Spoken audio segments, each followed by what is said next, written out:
Assalamualaikum warahmatullahi wabarakatuh. Dan salam sejahtera untuk kita semua.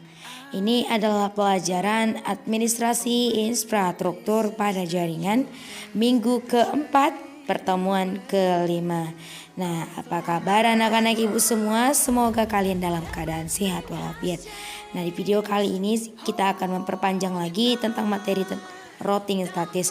Nah, dicatat ya, apabila kalian mempunyai pertanyaan jangan lupa tanya di bawah kolom komentar berikut. Saya akan menjelaskan tentang studi kasus routing statis. Nah, pada umumnya suatu jaringan komputer yang terhubung jaringan lokal juga bisa terhubung dengan jaringan internet. Apalagi jaringan komputer, lokasi akan melibatkan router untuk memudahkan dalam administrasi jaringan. Nah, dalam hal ini modem yang terhubung langsung dengan internet diposisikan sebagai default gateway menuju jaringan internet. Nah, sedangkan router yang terpasang akan dikonfigurasikan untuk menghubungkan beberapa jaringan lokal yang tersedia. Nah, sebagai contoh skema jaringan sederhana yang bisa digambarkan sebagai berikut, bisa kalian lihat ada 3 PC, kemudian juga dibantu dengan switch atau hub, dan juga ada dua router nih, pertama Ether 2 dan Ether 1 ya. Kemudian ada jaringan internetnya, ini dia skemanya kalian bisa lihat. Jadi keterangannya ada tiga komputer keterangannya. Yang pertama, pada konfigurasi yang dilakukan adalah yang pertama itu mikro atau router mikrotik. Konfigurasi yang dimasukkan adalah konfigurasi IP address pada interface Ether 1 dan 2. Ini dia Ether 1. Kalian bisa lihat. Dan juga Ether 2. Konfigurasi interface Ether 1 untuk sambungan gateway internet dengan IP address yang satu jaringan IP address yang didapat di provider ISP, misalnya IP address static dari ISP. Nah, alamatnya 114.1.1.2 ya, bisa kalian lihat atau sampai 30. Ini dia. Kalian bisa lihat, nah ini yang Ether 1 114.1.1.2 sampai 30 sebagai dari router mikrotik. Nah, yang kemudian interface Ether 2 untuk sambungan ke jaringan lokal melalui sebuah switch dengan alamat 192.168.1.1 sampai 24. Bisa kita lihat yang mana itu?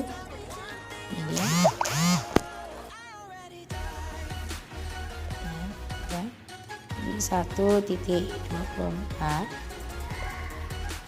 Ini switch atau networknya bisa kita lihat di sini. Ini dia. Oke.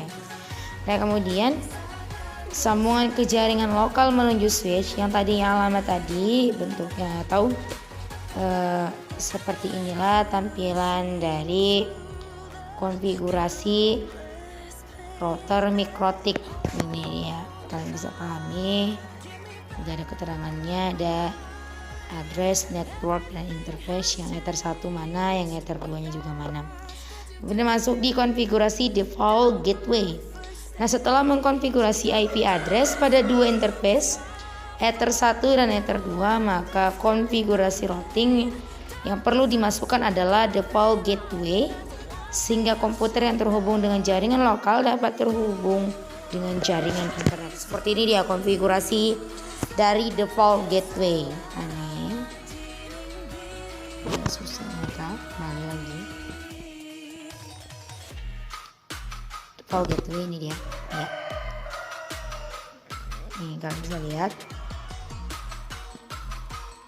Jadi nanti ini bisa kita pelajarin untuk konfigurasi gateway-nya. Nah, masuk di konfigurasi NAT atau Network Address Translation. Ya, NAT Network Address translation. Pada topologi jaringan ini, router mikrotik berada di antara jaringan lokal dengan jaringan internet. Router ini harus menjalankan tugas untuk mengganti IP address pada setiap paket yang berasal dari jaringan lokal dengan IP address private menjadi IP address publik yang ada. Nah, yang router yang tadi itu di privat, dia harus menjadi IP address berbentuk sistem publik atau terbuka. Nah, kemudian di interface Ether 1 fungsi ini disebut dengan Network Address Translation atau NAT. Jadi kalian itu harus bisa mengetahui bahwasanya kepanjangan dari NAT itu adalah Network Address Translation. Seperti ini bentuk konfigurasinya, ya.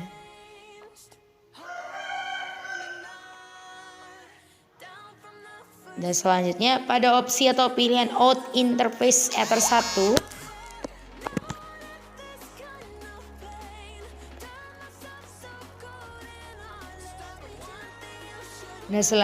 pada opsi atau pilihan out interface Ether 1 pada perintah IP firewall net tersebut. Nah, dari konfigurasi ini bahwa interface Ether 1 udah bisa digunakan menuju jaringan internet. Nah, itulah tadi beberapa macam studi kasus dari routing statis ataupun macam bagaimana cara kita mengkonfigurasi berbagai sistem, mulai dari default gateway, ada dari router mikrotik, yang terakhir ada NAT. Semoga nanti di lain waktu kita bisa mempraktekkannya secara langsung. Kemudian inilah materi hari ini dari saya mengucapkan banyak terima kasih dan assalamualaikum warahmatullahi wabarakatuh. Dan jangan lupa ingat patuhi protokol kesehatan logistik distancing dan jangan lupa banyak-banyak istirahat.